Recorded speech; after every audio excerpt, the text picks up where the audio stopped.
Komisi Pemilihan Umum Kalimantan Tengah menggelar launching program Desa Peduli Pemilu dan Pemilihan atau DP3 yang dilaksanakan di kawasan Dermaga Kereng Bangkirai, Kecamatan Sebangau, Kota Palangkaraya.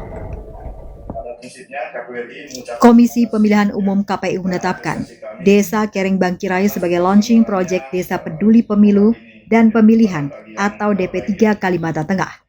Acara tersebut dihadiri oleh Ketua KPU Provinsi Kalteng, Haji Harmain Ibrahim, beserta jajarannya. Mewakili Pemprov Kalteng, Asisten 1, Setda, Hamka. Mewakili Pemkab Palangkaraya, Sekda Hera Nugrahayu, serta KPU Kota, Kabupaten, se-Kalimantan Tengah secara daring.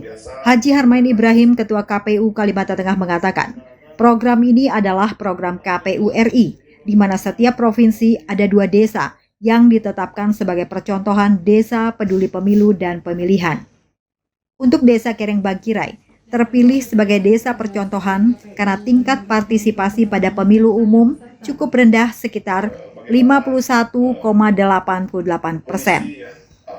Selain itu, karena kawasan dermaga ini juga merupakan salah satu objek wisata, sehingga ada potensi untuk sosialisasi untuk meningkatkan partisipasi pemilih. Ia juga mengatakan bahwa launching program tersebut merupakan suatu pendidikan pemilih yang bertujuan untuk meningkatkan partisipasi dalam aktif dalam pemilu maupun tahapan pemilu lainnya. Ini kita melaksanakan launching DP3 Desa Peduli Pemilu dan Pemilihan. Program ini adalah program KPU RI di mana setiap provinsi ada 2 percontohan Desa Peduli Pemilu dan Pemilihan, di mana kita mendidik ada kader-kader DP3-nya. Kita mendidik kader-kader yang mengerti demokrasi.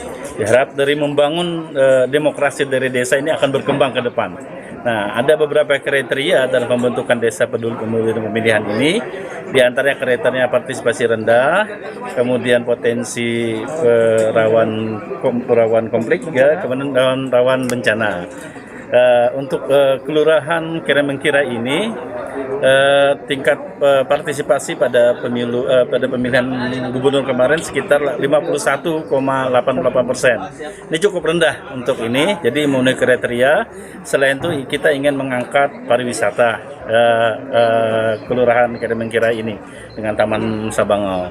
Jadi setiap minggu katanya ribuan orang pasti datang, di potensi kita untuk mensosialisasikan. Kader-kader yang kita bentuk, kita didik, kita bina pada hari ini, kita berharap mereka akan menjadi duta-duta demokrasi untuk Kalimantan Tengah, khususnya Kota Palangkaraya. Dimulai dari desa atau kelurahan, khususnya kelurahan Kereng Bangkirai ini. Kita berharap tahun depan, sebagai arahan dari KPU RI tadi, juga dengan Pak Gubernur melalui asisten tadi, didukung oleh pemerintah daerah, di setiap kabupaten kota akan terbentuk Desa Peduli Pemilu dan Pemilihan. Pak, tujuannya disebutkan tadi salah satunya di Barito, ya? Ya, salah satunya. Di sana kita ngambil tingkat persen tinggi, tetapi di daerah rawan bencana, Mas. Ya, kan ada daerah sering banjir dan lain sebagainya. Adapun untuk wilayah lainnya, Desa Danau Ganting, Kabupaten Barto Selatan, yang juga ditetapkan sebagai wilayah Desa Peduli Pemilu dan Pemilihan untuk wilayah Kalteng karena memenuhi kriteria yang ditetapkan. Eko Wahyu, Koordinator Divisi Sosialisasi Pendidikan Pemilih Partisipasi Masyarakat dan SDM, juga menambahkan, terpilihnya 2 desa ini sebagai desa percontohan ditunjukkan untuk meningkatkan pemahaman masyarakat tentang demokrasi, sehingga harapan ke depannya dapat membentuk kader-kader demokrasi yang berkualitas. Jadi kalau untuk Danau Ganting, partisipasinya masih rendah juga, masih di bawah target nasional, masih di bawah 77,5. Dan pembentukan 2 desa ini salah satu seperti disampaikan tadi, untuk meningkatkan pemahaman masyarakat tentang demokrasi. Dan kita berharap nanti menghadapi 2024, masyarakat khususnya di 2 wilayah dan insya Allah di 12 kabupaten kota juga mudah-mudahan bisa menyusul untuk membentuk kader-kader demokrasi ini dalam rangka meningkatkan pemahaman masyarakat dan juga meningkatkan partisipasi bukan saja dari jumlah tapi juga dari kualitas. Dari Palangkaraya, Fardo Ari Raketno melaporkan.